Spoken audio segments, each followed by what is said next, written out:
The Good Radio Network. Radio that does a world of good.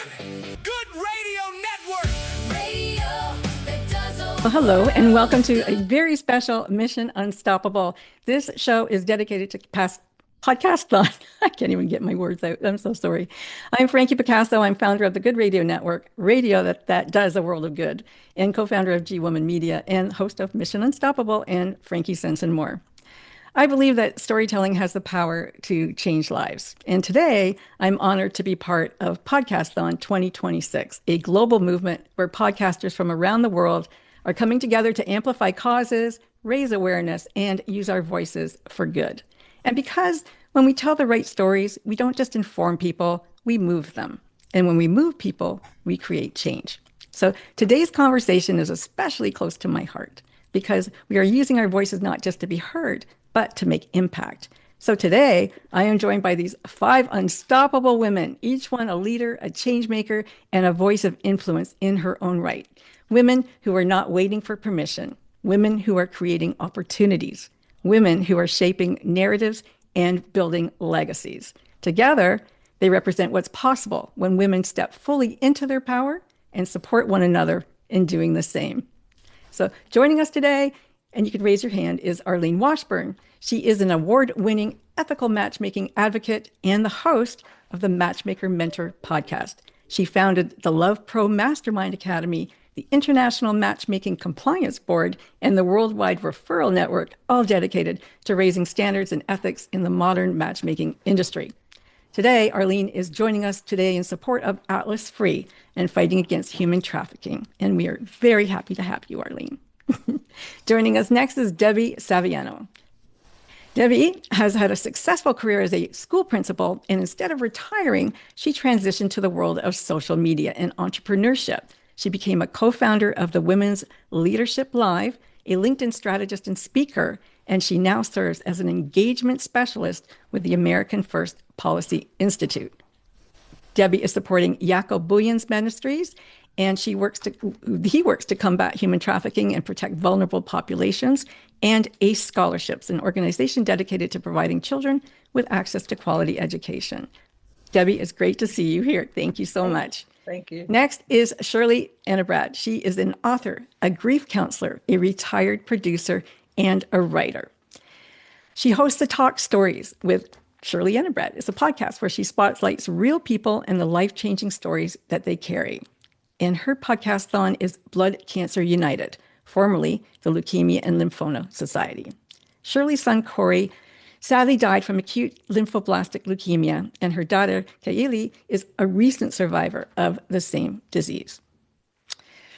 Jess Sato is with us today, and she is a strategic advisor who works with experienced women at pivotal inflection points in their work. And many of the women that she supports have deep expertise and a growing sense that their work is evolving, but they can't see the idea that will bring it into focus. So Jess helps them untangle the thinking, uncover their watershed idea, the conviction-driven idea that changes the trajectory of their work, and it defines the next chapter of their leadership, impact, and legacy.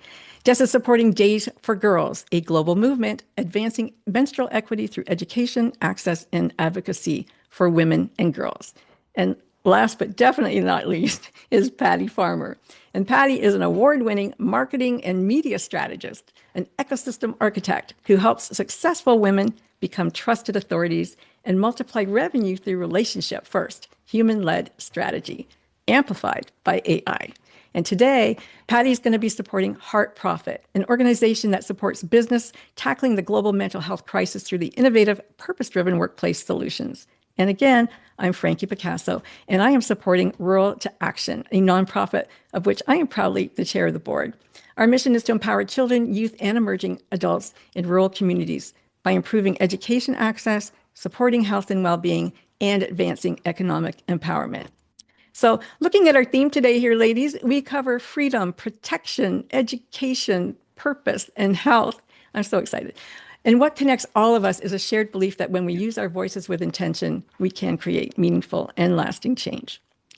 Each of you is supporting a cause that is changing lives in a meaningful way. So I'm going to ask each of you, and I left you for last, Patty, so I'll let you start first. What was a moment that made this cause personal for you? Or what broke your heart enough to make you step in and say, not on my watch? Ooh, that's such a great question. For me, the reason why I stepped into HeartProfit is because it was a movement that was redefining business through compassionate leadership. And that is something that is really, really important to me because it challenges the profit at all cost model, right? And it replaces it with something that's more human and ultimately more impactful. And for me, everything is about the human connection, right? I market with the human connection. And in the world we are in now, I think it's more important than ever. And the timing was just right for me to be able to use my voice to help with that. And I'm super excited. Jess? So, the very first time I ever heard about period poverty was probably a conference a couple of years ago. And there was just something about the fact that women, girls didn't have access to menstrual supplies that really didn't sit right with me. I mean, something that's so basic that, half the population of the world is trying to navigate and that there were people who couldn't afford those supplies, who didn't have access to sanitation facilities, who, were dealing with stigma and shame around that. Like everything about it just felt so wrong. And then when I started to learn more about the ripple effect, the actual impact of that, that's when it really became real for me. Girls missing school, women missing work. That has not just a health implication, but it has an economic implication. And, we already are at a place where women are not equal in terms of pay, in terms of access. And this is just one more barrier that I feel like we could actually tackle. It's something that can be done. And so Days for Girls has really been bringing some unique solutions, sustainable period kits, education, and a whole variety of things. And they also have an entrepreneurship component, which really resonates with me as someone who works with female entrepreneurs. So it was sort of like all of those things together, like recognizing this is a problem that we can and should solve, that it's a human dignity issue, it's a workplace issue, it's a, economic issue. All of those things to me really just keep me at the forefront of this conversation. Wow, I love that.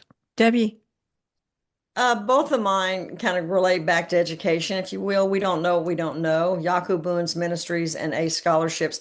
I knew of human trafficking. Obviously, you hear about it, but until I heard Yaku Boone speak about it and show how it is prevalent in every community in the country, and the number of children, women that are trafficked is horrific, men as well.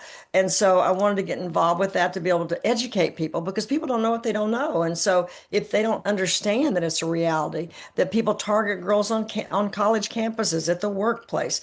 So education in that respect, if you will, was really important to me. And then ACE scholarships, forgive me, I have allergies today. ACE No worries. scholarships provides scholarships for children who want to go to a different school. I'm a former principal. You would think that I would not be in favor of private schools or charter schools or whatever, but I am, because I was fortunate to be in Plano Independent School District in Texas, an incredible school district. Not every school district's like that, as we know. The numbers of students who cannot read and write is just unacceptable in this country. And so ACE scholarships helps provide scholarships for students to attend different schools if they choose to, that may not be in their zip code, if you will. So both of mine related to education, and both of mine are something I support deeply, as the other ladies on this panel are doing the same thing.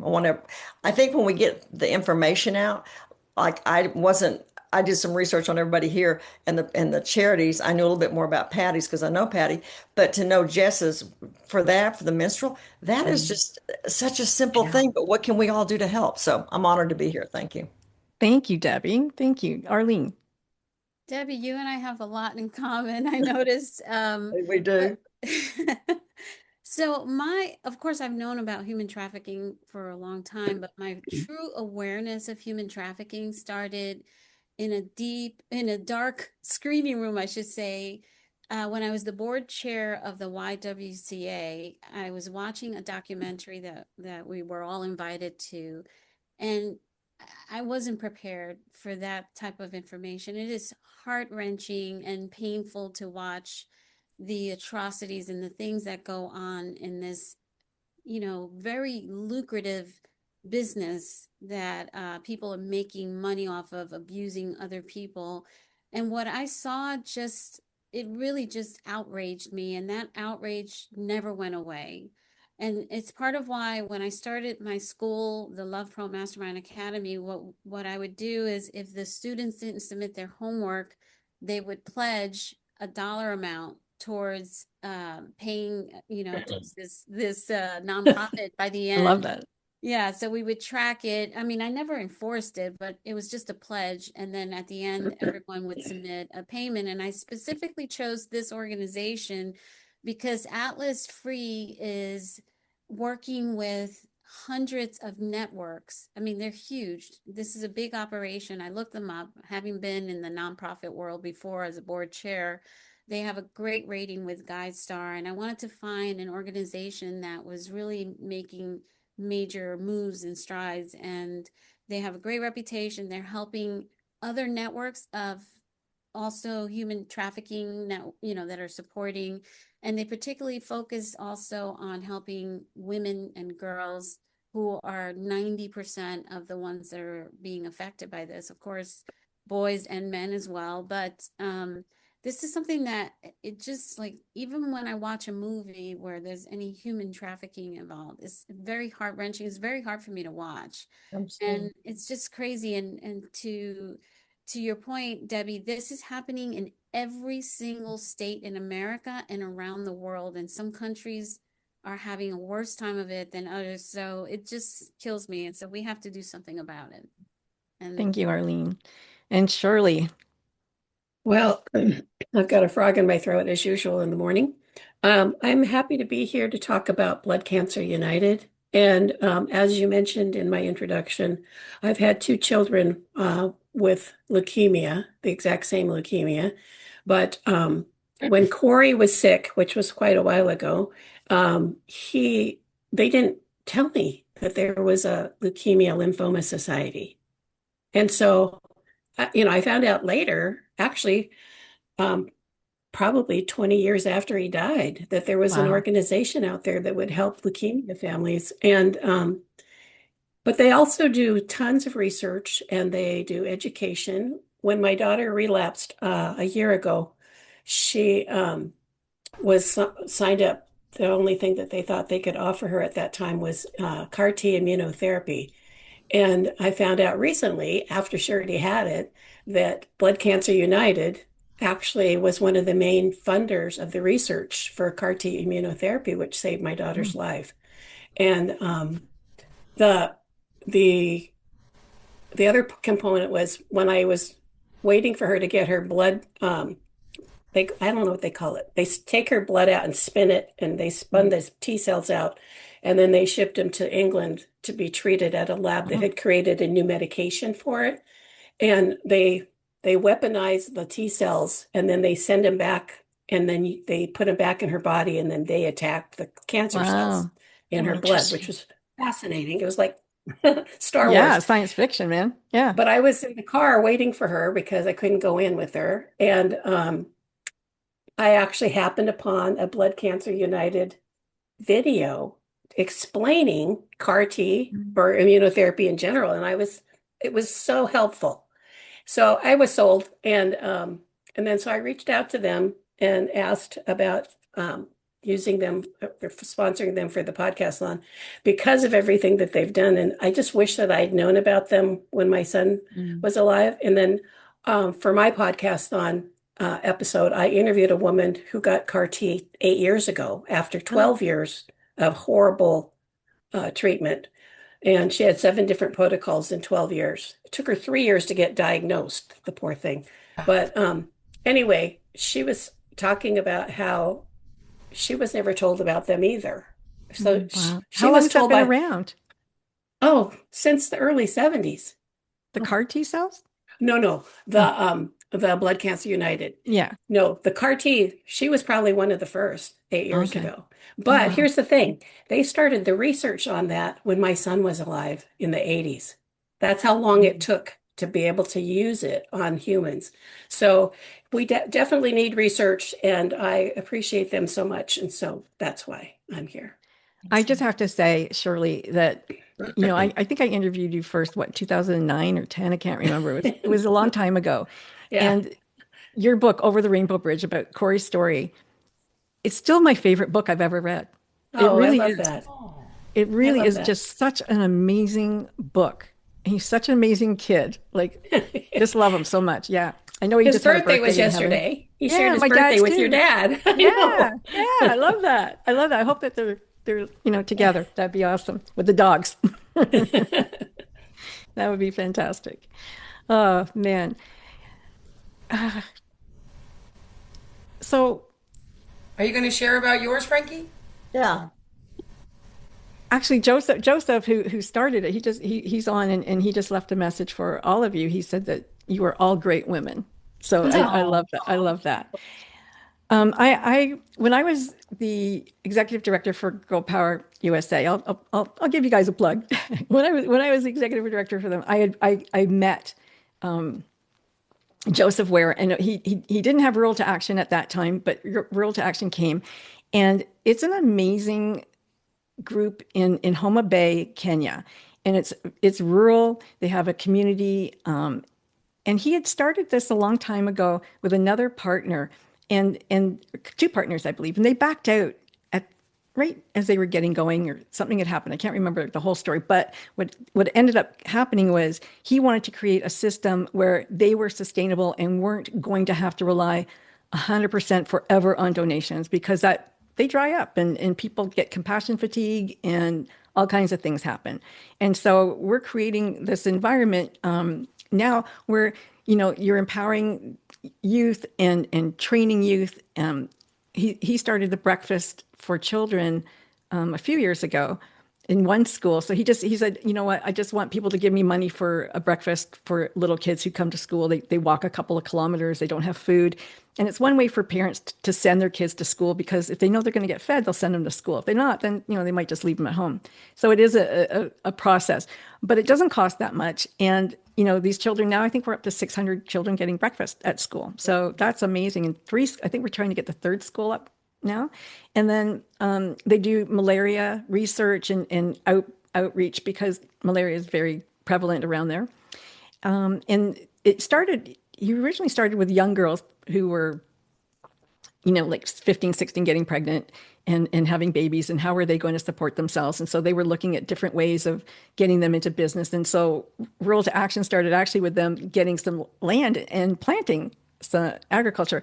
So they actually had provided some of the cornmeal to the breakfast program from the things that they had planted. So that was really cool. But it's expanding and it's getting bigger. And now they have a new community center that's just opening for older youth who will learn about entrepreneurship, and the community itself is going to get involved, and they're looking at different ways like travel philanthropy and all kinds of different ways that they can get people involved from around the world to look at them and to help them. And I've got all these ideas for them, and I can't wait to implement. And they have ideas too, so they're not without ideas, but they're really, really just lovely people. And just wherever you go, I mean, there's just wonderful people right around the world. You just meet them. And to you, Jess, with the period poverty, I mean, that's been on my heart and brain for a long time too. When I was with Girl Power USA, and also with Rural to Action, we're looking, as I told you, they had found some pads that were made from banana fiber, which is really amazing, because they're not going to keep a landfill filled with plastic. They're going to they're biodegradable. And they were very inexpensive. So I hope that they can get that up and running and really get it so that they can market that out to the world. Women, it doesn't matter if you're rural, if you have period poverty or not. Look, I think Scotland was the first country that stopped the tax on period products. Like, why are women taxed on something that they have to have? And they're not regulated. And they were finding wood chips and all kinds of stuff in tampons, and like, they just don't care about us. It's like they don't care because it's for women, right? Wow. I mean, I spent 20 years in the pharmaceutical industry, and the medicine is usually developed for men. For men. absolutely. It's such a small percentage of focus on women's health that is really a shame, because we're the ones bringing life into this world. No kidding. Yeah. Yeah, this will blow your mind, but probably not just because of what we're talking about. But they didn't test period products with menstrual blood until just recently. So they were using like fake substances and other things. And I mean, just think it's indicative of like what we're talking about. Like focus on issues that affect women, and girls are not given the same spotlight and care, which I think is why, each of us and the work that we're doing, the charities that we're, philanthropies that we're spotlighting, there's a component where a lot of these are directly impacting women specifically. And more light just needs to be shed on those organizations and the work that they're doing.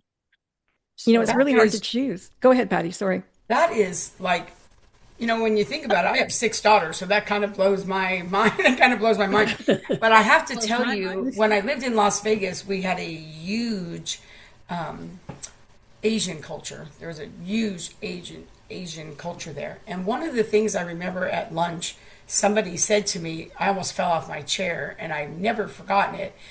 And they said that in their culture, when they're having their period, they have to sleep in another room. Like their children have to Orthodox sleep, Jewish women do too. like they Yeah, have to it's sleep very in another common. room. The children have to, the young girls have to sleep. I mean, what message is that we are sending? You're And dirty. even married women, I'm like, Yeah. what? I mean, it's just mind-boggling to me. Yeah. Yeah. Yeah. Yeah. It's insane. But look at toxic shock syndrome. Nobody had told us about that when I was Right. wearing tampons. That was like a new thing now, right? You have to worry about Yeah. that. And the cups are really great. And a lot of the girls, it's better for them to wear the cups. But you know what? At the same time, they're worried about, will I not be a virgin anymore? They're worried about like, how Hmm. am I going to clean this? I mean, they'll Yeah. last for 6 years, but yeah, And it's that's why, there's so much, and we don't need to keep harping on this, but, that's why, these organizations that are tackling the stigma and the shame around this is so important. One of the things I will say that Days for Girls, I think, and there are many organizations that are trying to tackle period poverty, that does really well is they're not just educating girls, they're actually educating boys alongside girls mhm. to actively tackle this problem because there is so much stigma, there's shame, there's cultural, there are religious considerations. So it's like there's some delicate balance that we're constantly having to navigate around people's belief systems and also gently challenging things that aren't actually true. So there's this just one of many, many facets of work that have to be done around this issue specifically, but around all of our issues. I mean, I think about like the trafficking work. There's so much misinformation, so much misunderstanding, even about what trafficking is. So I just think, a lot of the work that is before us is around education and awareness and just bringing people into the conversation, spotlighting the issues or challenges that go with these different areas, and then opening the door for people to actually be participating in the solutions around them. And I'm going to bring disrupting up the one more. status Sorry, quo. go ahead. Go ahead. Go ahead. Disrupting the status quo. Like this is what has happened, and we talk about it in small groups together, but not in the big areas where change can actually really happen. And so I love that we're coming out and talking about something that, that really we need to do something about, but we don't live in a silo. It needs to be done at a much, wider level. And I know that I've been friends with Jess for a long time, and one time she had this conversation with me, and Jess will laugh, right? Jess, I mean, I looked at you like, what? Like, I couldn't believe it. Like, I was like mind boggled, and she just looked at me, and I was like, man, do I live in a bubble or what? Because I couldn't believe it was happening. And I think, I don't know what it was. I kept thinking, like, now in the times we live in now, this is happening? And she was like, yeah. And then as soon as I got done, I went upstairs. We were downstairs at that restaurant, remember? And I went upstairs and started doing some research. And I was like, you've got to be kidding me. But, I'm a mother of 6 daughters. I'm like, how could that possibly be happening? And like you said, that's just one of many, many issues. Right? Well, the Yeah. thing is, I we need to talk more about it because Frankie just mentioned cups, and I know I haven't dealt with this in years. I have one daughter, and she's 37, so I'm like, I don't know what she's talking about, and I think we need to amplify our voices and talk about this openly instead of hiding it because I think as women we've been indoctrinated into being hush hush about this menopause, all the things that they're normal. These are normal things that happen to all women, and we should be talking about it out loud. And more recently, I taught, I learned quite a bit about menopause, and now I talk to every young girl that I meet and go over all these things that nobody told me, because my mom is 93 and she was very secretive about everything. I don't even know when she went through menopause, because she didn't tell us anything, and she certainly didn't talk to us about what, our periods either, because back then it was like somehow you figured it out, but at least from Right. where my mom came from, they didn't talk about anything. My Yeah, mom mine didn't talk about either. anything either. Yeah. Yeah.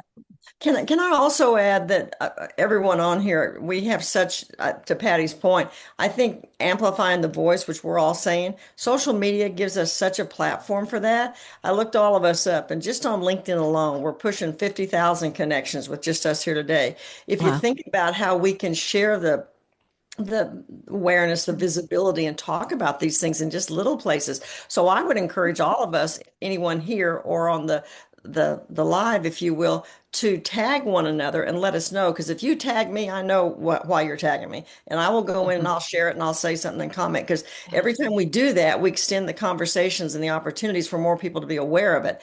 But we have to do it. As Patty was bringing up earlier, Beautiful we have point, to be Debbie. willing to stay up. So I'd be happy, and I think we all would, to Oh, share. we So all would. just tag me, tag all of us, and we'll share each other's And things that we're are out. all G women, right? Aren't we all Yeah. G women too? Almost. Almost. Almost. Who's not a G woman? I gotta have a conversation with you. I've had that conversation already. She's almost going to be there. I just, I'm an artist, and as an artist, I mean, I haven't even mentioned the animals that I support, but let me just tell you about one more female issue that I do support. It's called VVF, vesicovagular fistula. And this is what happened when young girls, like 14, they get married, they have a baby, or they're not even married, they get pregnant. Their pelvis isn't wide enough to have that baby when they go into labor. And so what happens is it gets stuck. And because there's nobody around to give them a cesarean, that baby sits there until it dies. It has to atrophy for a little bit. And as it's doing that, it's burning a hole between the rectum and the bladder, and they're leaking. And so they get kicked out of the village, and they have to wait until somebody like, Mercy Ships, who I have do the surgery. They'll do the surgery. It's an easy fix, but it's heartbreaking to think that they have to go through that and have this baby, something that's supposed to be your happiest day of your life. Now, is dead, and you're kicked out of your home. Nobody wants you. You're smelly, you're leaking. And what are they supposed to do about it? What are they supposed to do about it? And it's not uncommon. It's not uncommon.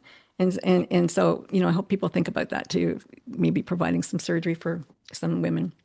I think that what these things are that we're talking about, one of the things that I'm hearing and thinking is like, you're right. These things are happening to women, but it isn't just women talking about it that's going to change it. Men need to talk about it too, right? Because a lot of times in these situations, I remember back in the day, when you had a baby and your husband was like, out in the waiting room, and they would come out and tell them, where now they just come right in and do the thing that they think is their part. They're fine. They hold your hand and whatever. But I mean, when you think about it though, really, if they understand this too, it's really important, because I remember telling my husband, you're the father of daughters. Right. So you need to know this, because you're the father of daughters. And I got to tell you, here's a story. Like, I'll share that, we all talk about stories. When my youngest daughter started her period, I was at the grocery store, and my husband called me and he said, "Hey babe, Destiny started." I said, "Started what?" He said, "Started." Like that. I said, "Oh, well, I'm at the grocery store. I'll pick up, products and stuff." And I said, "Well, what did you do?" He said, "I handed her a paper towel and told her to deal with it until mom got home." And I was like, "What?" And he said, "Well, I didn't know what to tell her to do." And I was like, "You've got to be kidding me." I couldn't believe it. And then I get home and Destiny says, "Danielle told me that when you're on your period that she craves chocolate. And Mom, I just want you to know that I'm going to crave nacho flavored Doritos." That's what she said to me. And I said, "Well, how about we just know that this is going to be 40 years of your life, and I just help each one how to deal with it. Right. But I was like, talk about misconceptions. I was like, I couldn't believe it. But I Patty, Patty, the fact that your husband knew says so much about him, because many girls would not even have told dad. So he obviously is a really good daddy of oh, daughters. he is. So, I mean, that's a beautiful. I mean, in a way, that's a really cool thing that he knew. I think that's so cool that he knew. It was funny. He's a Kool-Aid dad, but I was like, what? It was sort of kind of funny at the time, but now we all laugh about it. But it Yeah. makes the point of how many men, because I know for a fact that I asked Jess, because I know she has a son and I know they talk about it all the time. And I said to Jess, I'm like, what happens around your house when you're talking about that? She's like, oh no, my son and my husband, they do. I'm not going to throw it out here, but Jess told me a line that her son actually threw out and stuff. I don't know if it's appropriate for this, but No, I don't think it is. Yeah, But, yeah. but What do you this say? is the he goes, well, I have this sticker on my laptop that says destigmatize periods. And, my son's 19 and, he's kind of got that cheeky humor. He's like, well, we need to destigmatize foreskin, mom. And I was like, what? But I mean, the point is like, there are these seemingly taboo topics Yeah. that we don't talk about that we should be talking about because they are part of our natural bodies. They are, a natural human function, and we act as if they're not. And I mean, we do talk about periods, on the regular. This is not a mystery. My husband goes out and buys tampons occasionally if we need them, that sort of thing. Because I also have a daughter, a 17-year-old daughter. And, we have done had a lot of conversations about, this issue specifically, and so much so that my daughter has sort of taken on the mantle as well. She's, to your point, Debbie, about being in schools, she has been advocating for free period products at school in the bathrooms and making a note like, hey, we're out of period products. We need to add those. She had conversations when she was a dancer, had conversations with the dance studio about how do we have more period products in the bathroom? Because like, look, no one wants to have to, use a paper towel and run out to the front desk and ask these things. So, these are things that we can affect change around. And there is a lot of work happening from the advocacy perspective. Some laws are being changed to remove the taxes in the United States. Not everywhere, but most states have removed taxes on these products. There are period positive workplaces where they're making period products available. In fact, I have made a habit of like when I go to a place and I see free period products, I'm routinely snapping a photo and posting that on social media because I think it's worth the shout out to just say, hey, this is a thing that should be happening, should be standard, especially in public buildings. So, to me, the real issue is when we talk about things, we remove stigma. It's a lot like when we're dealing with mental health issues. The more we've talked about it, the less stigma around it. It's not gone completely, but progress has been made. And I think that's true with fistula surgery. That's true with female genital mutilation. That's, with period products, et cetera. So it's like the amplification and the talking about the idea is the part that starts to move the needle. And then we galvanize around that. Shirley. Well, I'd like to say that we should all thank Governor Walz for being so progressive about putting period products in all the schools in Minnesota. Yes, that's true. Yeah. And also, his son is on spectrum. And so he's elevated a lot of conversation around those kinds of issues that his son has been had to deal with. Mm-hmm. They're putting period products in Canada. They're putting period products in male and female washing. Mm-hmm. Yes. That's what Walz did too. And some of the men are complaining that why do I pay for this? Why is it in my bathroom? I don't want people in my bathroom that are, and I'm like, oh, for God's sakes, get over yourselves. But I wanted to ask you, Shirley, because, cancer research has been around for a long, long time. And I know that it's been so amazing for you, especially because your children had a very specific, rare kind of cancer, right? I believe. But there's some people who say, I don't give to cancer anymore because like they should have already have a cure. Like how much more money do I have to throw at it until they're going to come with a cure? What do you say to them? Well, there's that whole conspiracy theory that, that big pharma and hospitals and doctors and the whole healthcare industry doesn't want a cure found, just like there's no cure for the common cold. Right. And sometimes I wonder about that but then I have to say, when Corey died in 1985, and 20 years later, I happened to call a national childhood cancer foundation in Washington, D.C. to ask a question. And I found out that they were still, like, all of the money that is given to the NIH for research, only less than 1% went to children's cancers. Less than 1%. Oh my gosh. And it's the #1 killer of kids, Yeah. besides accidents. So anyway, there had been very little progress in the 20 years from the time my son died until, It's 41 years. yeah.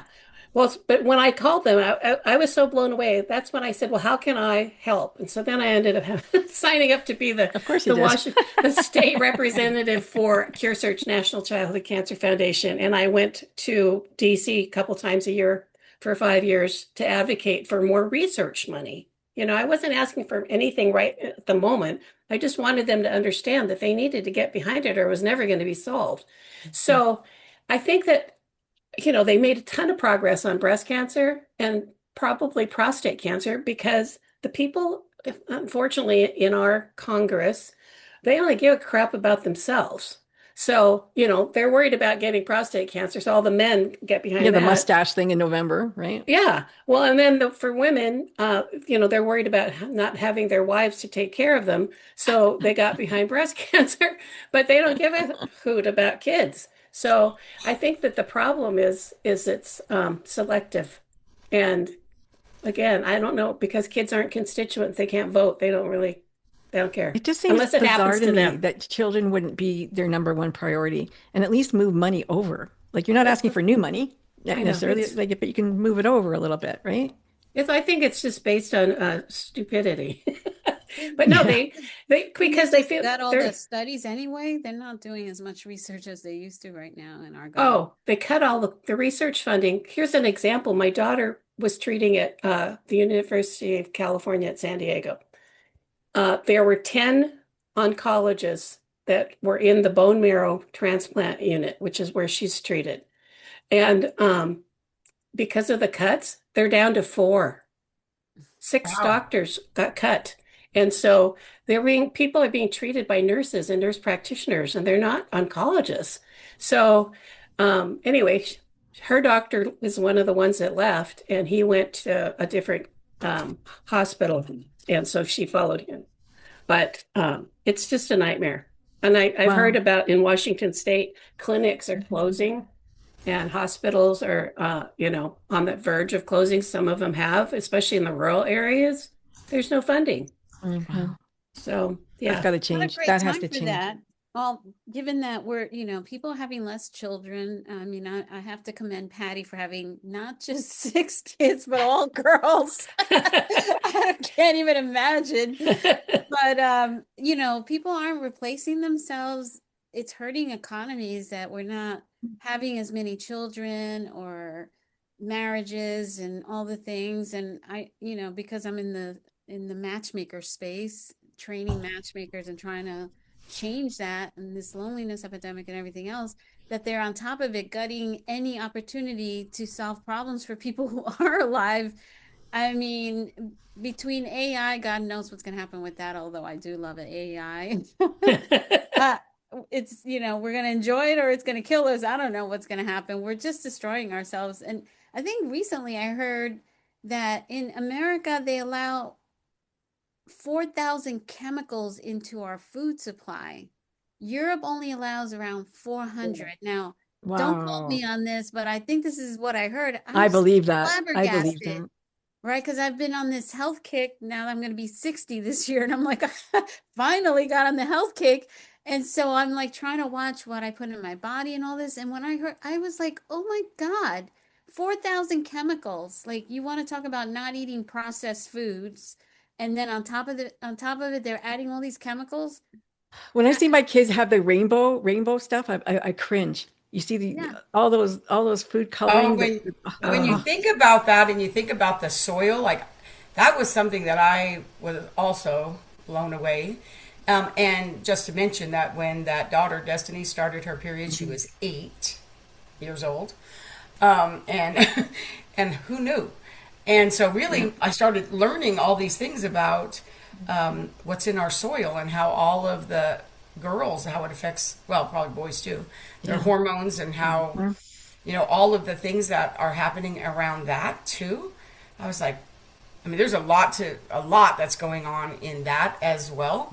So I think that really thinking about Frankie what is brought in up our soil and the food we're eating and the hormones that our children are having, as well as us, is something really, really important too. I remember when I found that out, I went out and bought one of those things where your vegetables grow on that tree thing in your house, and I got all into that. That lasted like a month, but and then I was like, oh, I'll just do organic, right? I was like, that was not like my personality type, whatever. But I will say that it really opened my eyes, and I mean, like, one of the things that I'm loving about this is because it is amazing to me that how brilliant we are, the expertise we have, and how we all want to change the world in what we do. And yet here are these most basic things that are still happening, and why. Like, it's unbelievable. I want to talk about the trafficking for a second, because I know that in Canada especially, but I'm sure in the US as well, Indigenous women are the most trafficked. I think that they hit on this vulnerable society that nobody seems to care about. And boom, I mean, they find them dead, they find them wherever. And I think that's horrific. I really do. And Yeah. I don't know. Traffickers make over $648 million daily. Oh my gosh. That's bigger than some GDPs for certain countries. It is. Arlene, is that global or is that national? I'll have to find that out for you, but I think it's US based. Yeah. The reason that's the case, that's why so many drug cartels have gone to trafficking versus drugs, to Arlene's point, because they make so much money, billions of dollars. And these are, don't even get me. Sorry, Arlene. Well, I'll let you get started. Go ahead. Get started. That's what it's all about. Go on, Debbie. Well, what people Let's wind don't her up. realize is that there's people in white crime who never get touched, that are people that you and I probably go to events with, that are part of these kinds of things. It's not just some dark guy in the back corner somewhere. Right. It's funded by very high profile Well, look at people Epstein. with a lot of Come money, on. because it's a business. And I'm so sorry, Arlene, I did not mean to interrupt you, but you're right. Please. Absolutely. No, it's true. I mean, I've been talking about this for years, ever since I saw that documentary, because it was insidious. These girls were in college, and one gal invited the other to a party. She thought she was going to a party. So the fact that, and I understand Indigenous The recruitment women and process. certain people, but the recruitment and how that happens is absolutely scary. And then they get them addicted to drugs. And so now the families think that they're doing something because they're drug addicts, and that they're making active choices to do this. And that's not the case. So the whole system is just crazy. And, families sometimes don't realize what's happening. And so it's so easy for it to happen. So If with, you're with the woken- with your agency, sorry, but with the agencies like the Yakko and the is it Atomic? Is that what it, Atlas. Mhm. Atlas, sorry. When they get them out of the traffic, they get them out, and then is there a recruitment or a recovery process, a therapy process to help the family and the young girls? Yeah, I pulled a little thing on it. Atlas Free is an anti-sex trafficking nonprofit and global movement that aims to dismantle the business of sex trafficking. They work with over 100 network members spanning over 40 countries to fight sex trafficking daily since 2012, and over 1.18 million people have been impacted through aftercare, prevention, outreach, awareness, and intervention programs. So it's not just them doing, it's not a small operation doing, it's actually working with networks and funneling money to them. So it's just a movement, which Just blows my mind what what girls have to go through, and boys really, but girls especially, and by other You know, the girls. one The one thing I want to add here, I worked with a human trafficking organization here in Colorado, helping a speaker get prepped for a stage. And one of the things that she told me that actually really blew my mind is, we spend a lot of time talking about sex trafficking, which is horrific. But sex trafficking is only makes up about 1/3 of trafficking. The other 2/3 is around labor trafficking, Right. and is, you know, equally toxic. And it's happening literally, as both Debbie and Arlene mentions, it's literally happening in every single community. And to people that you are walking on the streets with who are literally living in trafficking situations, and you would never know it. They don't look like it. It could be, the nanny who's trapped in a work situation and she doesn't know how to get out. People who are brought here, under false pretenses, and, they're trapped in work contracts that they can't get out of, and they just keep, They can so never pay it's the like money back. It they just keeps can never rising pay and the back. Yeah. And so, this issue, the thing that this really speaks to, and I think this is sort of underneath everything, is there is a fundamental disrespect and lack of care for humans, whether that's around women's issues, around work issues, around sex issues, et cetera. And when I think of, and I suspect this is true for all of us, but when I think about the work that we're all trying to do, the reasons we're supporting this is we're actively seeking a kinder, more just, more equitable world. yeah. And you know, it just it I don't know. Sometimes I just feel at a loss for the depravity of what we're living in, and like the Same fact that here. this is our reality. Like, are you crazy? Like, what are we doing as a And in society? 2026, like, Yes. Yeah. Yes. I mean, But I wrote the article. It's going to come out. I am my brother's keeper. I do believe that. I'm not religious, but that line, like, we are responsible for those who cannot help themselves, and if we see it, we we need to fight We it need and to do do something something. about it. We really do. We can't just look at it and go, which "Oh, is it's not my why we need problem." to shine the light on it, because I think, I think for myself, which I consider myself very aware, but then when I get hit with something, I'm like, wow, I didn't know that, or I didn't know at that level. And I'm thinking to myself, oh my goodness. But it's like most things, once you know, you don't unknow. Like, so the reality is, one of the first steps that we can take is to shine the light to make people more aware of things that they might not even have realized. Now, are there people who are aware and do nothing? Yes. I mean, 100%. unfortunately, that is true. But I think there's far more people. But then the second step is to give them a way to do something about it, because, they become That's aware. what I Like, was well, going what to am say. I So, going to do? what's your advice? Like, okay, I really want to help. The dog meat trade. I want to. I do the donkeys. I do other dogs. Like, but Shirley, Shirley has a heart connection. Her son died from it. Her daughter could die from cancer. So yes, she's going to be 100%, All 120% in. involved with it. But what do you have to do with sex trade and trafficking and periods and whatever? So for people who look around and go, well, it doesn't really affect me. I don't know, like, but it does affect you in some way, shape, or form. It comes back full circle, I think. And so how can they? What would you tell people? How would they get involved? Like, why would you get involved with anything? Passion or just because you can? Like, what would you say, Debbie? What would you say to somebody who's thinking about it? A couple of things. First of all, I want to go back just a little bit on what Patty was just sharing. I think to help educate people on it's much bigger circle than we think. And we'll just take the labor issue, if you will, the trafficking of that. When you buy from Shine and when you buy from Temu and you buy from all those places that are selling that stuff so cheap, that's child labor. Anyone wants to think differently, it is. It's child labor. So we have to educate mainly young people because they don't know, but the landfills of fabric and fashion in this world is people would have no idea how much is out there. That's one thing. The other thing I would say is that it just takes one little ripple and us all talking. Like I knew about the period poverty because I've been to Africa and I've seen some of that, but not to the extent that Jess shared. When we educate each other, we can then expand that reach. And I think that's why I'm such an advocate for social media and digital space. This is the kind of stuff we should be talking about. This is the kind of stuff that we should be sharing because that helps other people. They didn't know what they didn't know. So I think when you share things and you say, hey, and I've done this many times, instead of a cup of coffee today at Starbucks, which I don't even think $5 to buy one anymore because there's so much of that stuff in the drinks. Instead of going to Starbucks today, take that money and give it to some organization and give the links to it.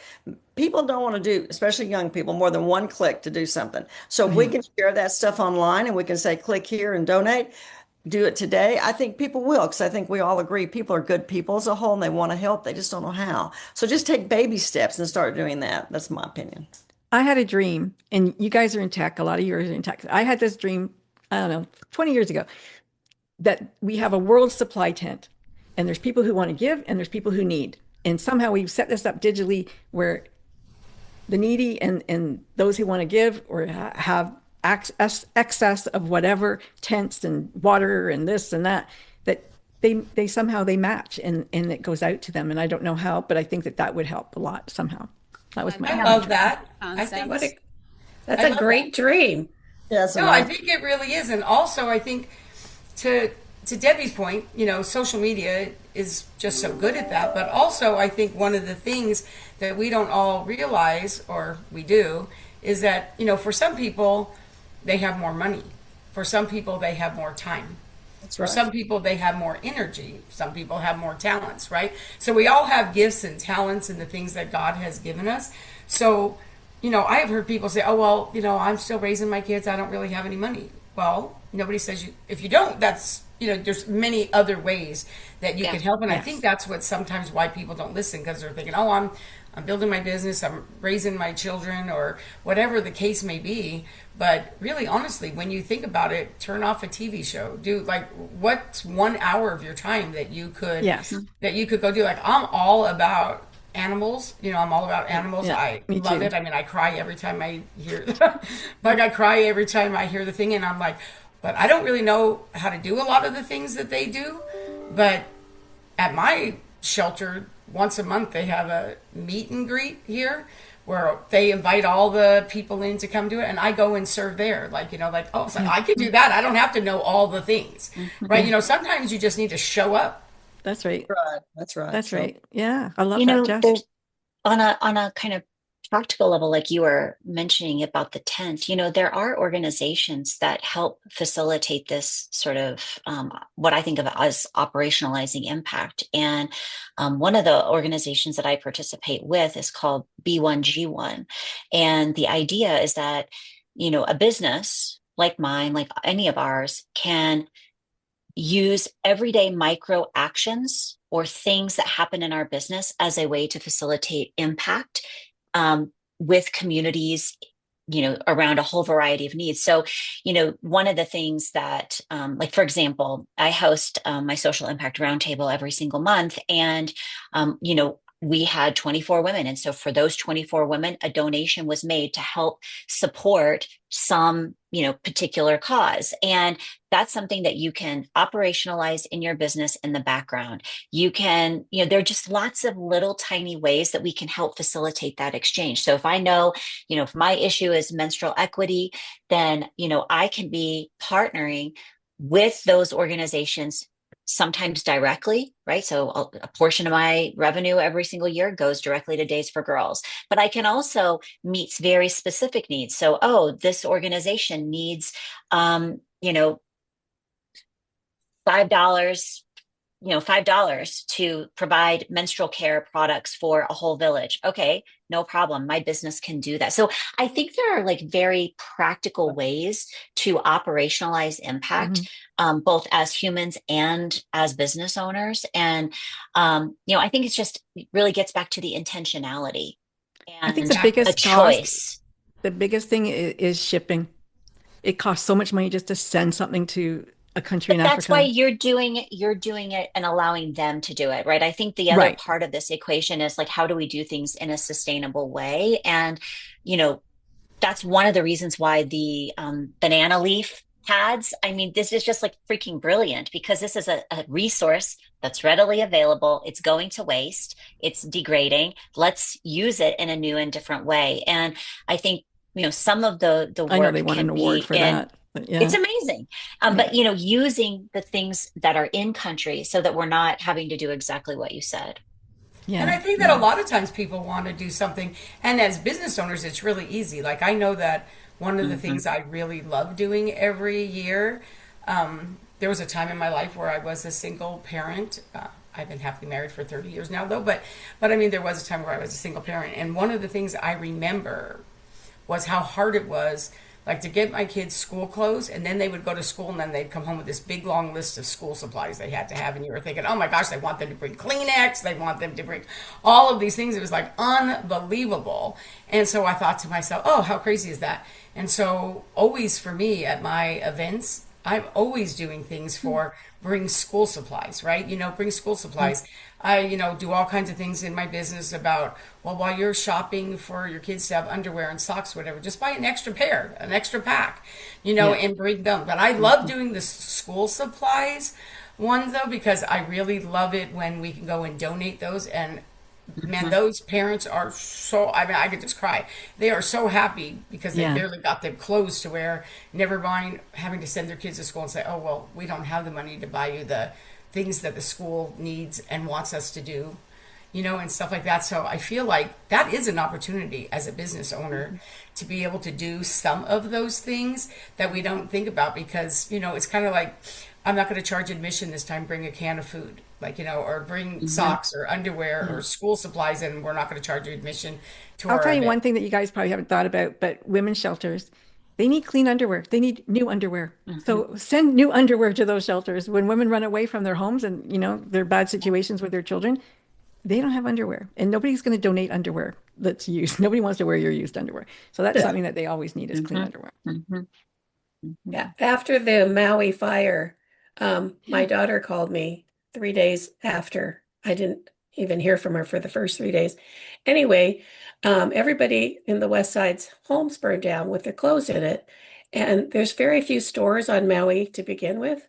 So the first thing that sold out was underwear. And so I flew her and my grandson here and we went shopping. She made lists for all of her friends and coworkers, and we went shopping at various stores and shipped them back with her. And then I volunteer at a Cancer Society thrift store, and so the manager of the store let us. Oh gosh, I think she gave us like 6 boxes of clothes in Nice. various sizes to ship back for the folks over there that were without. So. Yeah, underwear is a big thing. Underwear is a big thing. It really is. Okay, I'm going to give you all another chance, another go around to say what you want to say because we're almost out of time. We've got like 4 minutes. Arlene, you start if you like. Well, just this on this topic of human trafficking, and as somebody brought up the point that yes, there are a lot of people who are trafficked into slave labor, and it's not just outside of, like underdeveloped countries. It's all over the world. It's in the US and, every country. And so I just want people to be mindful of this, to become more aware and do some research. And to your point, if you can't donate your time, donate some money to good organizations like atlasfree.org, and really do something to try to make a difference because there are so many people suffering out there. And whatever little bit that you can do, and I'm not saying I send a ton of money or anything like that, but whatever I can do, I'm going to do. And I want to encourage anyone who's out there listening. I really love the idea of it's like a swear jar, but it's I didn't do my homework jar. I like that. Yeah. Good one. Everybody could implement that at work, instead of a coffee. Thank you. Thank you for that. And thank you Debbie, go ahead. I just was going to say I appreciate the opportunity to be here because I think that as everyone has said, we all want to make a difference. We only walk this journey once, and I think we should leave the world better than when we got here. And so just having the knowledge base and amplifying these stories is a huge gift for me. So thank you. And again, please tag me when you're doing stuff for your charities, and I will be more than happy to try and support that and extend that on to my connections in my community. So thank you. I appreciate being here. Thank you for that. I love that. Shirley. Well, I just want to say, every little penny that anybody can spare for all of these charities is enough. People hesitate because they don't think they have enough. And actually, it doesn't take that much. An hour or two of your time if you don't have the money, or a couple pennies here and there. Save them Even up and send them 1%. in. Yeah. So that's all. Thanks. Wow. I love that. Thank you so much. Jess. I wanted to build off of something Arlene said. A lot of our conversation has really been centered around like what's happening around the world. But I know for sure that period poverty is here in the US as well. Like 25% of people in the US cannot afford supplies. So that's why these initiatives, advocacy, et cetera, are so important, because we need to create this baseline of human dignity. So, find an organization that, really allows you to pour into it, whether it's around any one of these issues or something that you're equally passionate about. Obviously, in my case, that's Days for Girls. But there are lots of organizations. And I think, when we can take that one thing that's important to us and pour time, money, attention, energy, skills, et cetera, into it, that's where we really start to shift the needle. Patty. This has been really eye-opening for me, and it is something that I'm so thankful to be here. So thank you so much for inviting me, Frankie. I believe that business is one of the most powerful forces in the world, right? We're all business owners.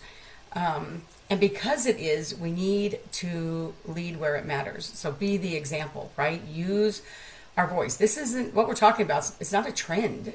It's an evolution. Like, we need to do something about it. And it's not about coming, I'm a strategist, and so I always like to talk about strategy, right? But really what we've been talking about today isn't really strategy. It's about really basic human being kindness. And really, we need a better model of business, I think. I mean, as a business owner, when we think of all the things that we want to do in business, well, what if we all did this too? Like, this was the thing. We all made a pledge that, I'm a business owner. And even if you're not a business owner, right, we can always do something.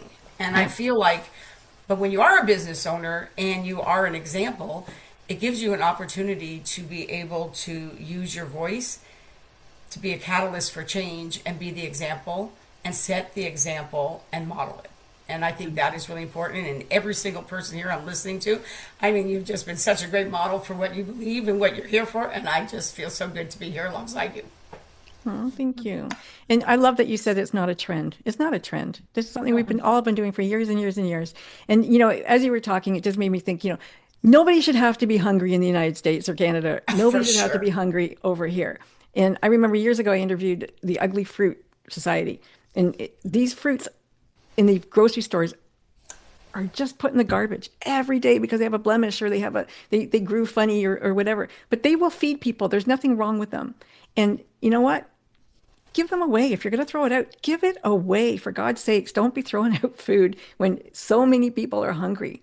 Well, we could take an example from France. They've mandated that stores can't throw it away. They have to donate it. Yeah, I think that is really good. When I had my event last year, and we had over 100 women, and when we were wrapping up, I was like, oh my gosh, look at all this food that I had paid for, right? We had a taco bar, slider bar, s'more. I'm like, what are we going to do with all the food? She's like, well, we can't do anything. We just throw it away. I said, you've got to be kidding me.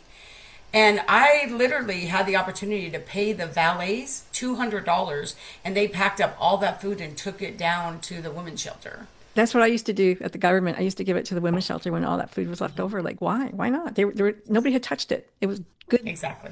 Food. Yeah. Mm-hmm. Well, I just want people, thank you so much, ladies, for joining me today. You got the biggest hearts in the world, and I just absolutely love that. And for those of you who are listening right now and you want to make a difference, just find the simplest first step that you can take. And when people care enough to use their voice, their time, their heart, change happens. And what we've heard today aren't just stories, they're reminders that every one of us has the ability to make a difference, no matter what or where we are or where we choose to show up. So thank you, Podcasthon, for making this possible, not making us, we wanted to do it. We wanted to do this show. So thank you for the opportunity to host the day, I guess we could call it, and make this occasion so we could all come together. And all of you are just so amazing. Thank you so much for joining me today. And thank you, Facebook, for tuning in and listening to us. I'm going to stop our live stream right now.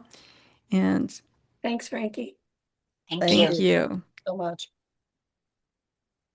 Let's stop that and we'll stop that, the recording.